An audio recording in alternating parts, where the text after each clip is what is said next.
Gen Z के लिए FIR से भी बड़ी सजा है इनका सोशल मीडिया अकाउंट ब्लॉक होना। वर्ष 2010 में एक बड़ी मशहूर फिल्म आई थी सलमान खान की, जिसका नाम था दबंग। इसमें एक डायलॉग था जिसकी बड़ी चर्चा हुई थी। क्या डायलॉग था? थप्पड़ से डर नहीं लगता साहब, प्यार से लगता है। अगर आज यही फिल्म जेन-ज़ी पर बनती तो शायद ये डायलॉग कुछ ऐसे कहा जाता, लाठी से डर नहीं लगता साहब, इंस्टाग्राम अकाउंट सस्पेंड होने से लगता है। एफआईआर का मामला अदालत में लड़ा जा सकता है।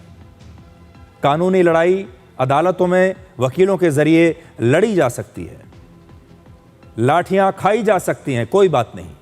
लेकिन अगर इनका सोशल मीडिया अकाउंट चला गया, अगर इनका इंस्टाग्राम का अकाउंट चला गया, तो लाखों फॉलोअर्स, करोड़ों व्यूज और वर्षों की मेहनत एक झटके में खत्म हो जाएगी। इसलिए जिन युवाओं को पुलिस के एक्शन की ज्यादा चिंता नहीं थी, वो अब अपने इंस्टाग्राम अकाउंट बचाने के लिए भी माफी वाले वीडियोस लगातार बना रहे हैं। वो जानते हैं कि उन्होंने ऐसा काम किया है कि अब इंस्टाग्राम खुद उनके अकाउंट्स को ब्लॉक करने वाला है। बहुत सारे लोगों के अकाउंट्स तो ब्लॉक हो चुके हैं। हमारे देश की जेन-ज़ी एक बार को बिना खाना खाए तो रह सकती है, लेकिन सोशल मीडिया पर अपने फॉलोअर्स और व्यूज के बिना नहीं रह सकती। सोशल मीडिया इस पीढ़ी की लाइफलाइन बन चुका है, और अगर ये लाइफलाइन कट गई तो ये लोग तड़पने लगते हैं।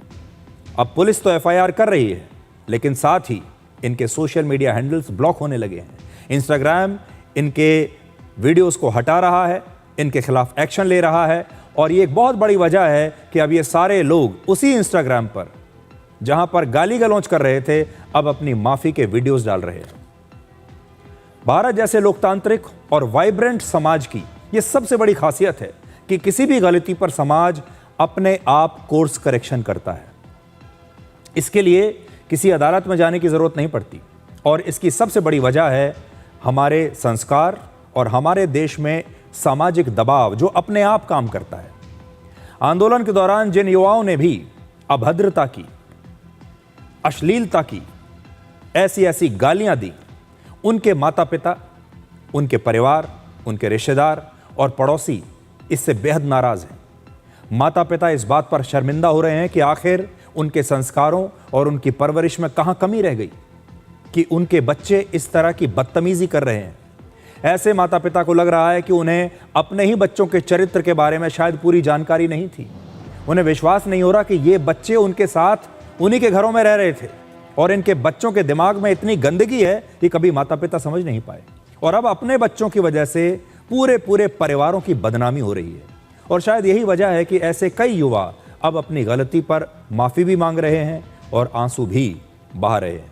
यहां एक और बात हम सभी को समझनी होगी, वो ये कि संस्कार, कल्चर, सिद्धांत किसी एफआईआर, कानून की किसी सख्त धारा से या अदालत से नहीं, बल्कि परिवार और समाज से पैदा होते हैं।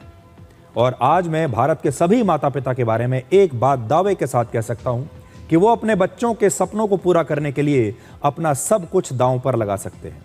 लेकिन अगर उनके बच्चे सड़कों पर आकर ऐसी अश्लीलता करेंगे, बदतमीजी करेंगे, इस तरह की हरकतें करेंगे और देश के 75 वर्ष के प्रधानमंत्री के खिलाफ इस प्रकार की भाषा का प्रयोग करें, तो हमारे देश के कोई भी माता पिता इसे कभी बर्दाश्त नहीं करेंगे।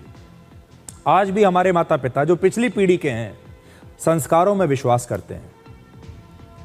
इन मामलों पर एफआईआर अब हो रही हैं, ये अदालत में भी ये मामले जाएंगे, लेकिन हमारे देश का जो समाज है वो अपने आप खुद से न्याय करता है। हमारे समाज में एक बड़ी खास बात है जो शायद और किसी देश के समाज में नहीं होगी। हमारे यहाँ जो रीति रिवाज बनते हैं, समाज का जो दबाव होता है, ये स्वतः अपना काम करता है। इसका अपने आप एक अलग ही मैकेनिज्म है। पूरी दुनिया में सबसे बड़ा समाज भारत का है, और हमारे देश का जो सामाजिक ताना बाना है वो इन बच्चों के साथ सबसे बड़ा न्याय करेगा, और 4 दिन के अंदर ही उन्होंने इन बच्चों के साथ न्याय करना शुरू कर दिया है।